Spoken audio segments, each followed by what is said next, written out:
If you want to start learning the hurdy-gurdy, there might be some surprises along the way. I asked 10 of my students to share what surprised them the most in their learning process, so what was easier and what was more difficult than they expected. They all have different musical backgrounds, however, there were a few points that appeared in almost every answer that I got, so let's check them out.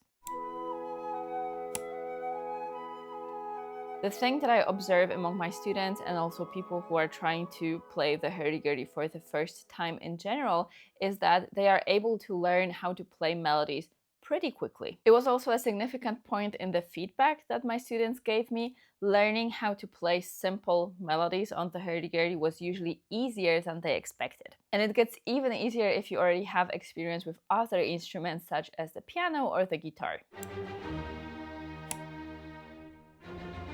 Getting a hurdy-gurdy is almost like getting a pet. You don't only play with it, but you also have to learn how to take care of it. The basic maintenance tasks include changing the cotton on the strings, applying the rosin, tuning your strings, tuning your tangents, regulating the pressure of your strings on the wheel, and changing the strings. The more advanced maintenance tasks might include loosening the keys if they are stuck, gluing broken parts, attaching the tyrant thread to your trumpet string if it breaks, etc. The maintenance directly influences how well your instrument sounds, and at the very beginning, hurdy-gurdy players practice that as much as they practice their playing. It might be a bit overwhelming at first, but once you get a hang of it, you will be able to care for your instrument on your own and set it up to your preferences. Over time, you will just get used to the DIY maintenance approach and you will become more and more skillful.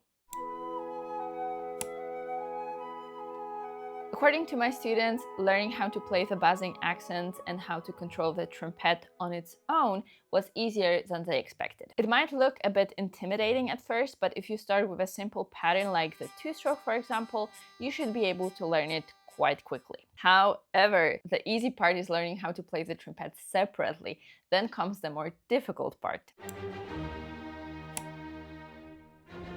Synchronizing the left and the right hand to play tunes with the trumpet was one of the most common answers in the more difficult than expected category. Playing a simple tune with a simple trumpet pattern is still relatively easy, but it gets more interesting when we get to the hand independence, so playing a different rhythm with your left hand and a different rhythm with your right hand. There are many exercises for that, and ultimately progressing with the hand synchronization and independence is a matter of time and practice. But it actually might be the thing that takes the longest to learn. I think from all the hurdy-gurdy skills, it took me the longest to learn, for sure. If you played the hurdy-gurdy, what are your observations? What was easier and harder for you to learn than you expected?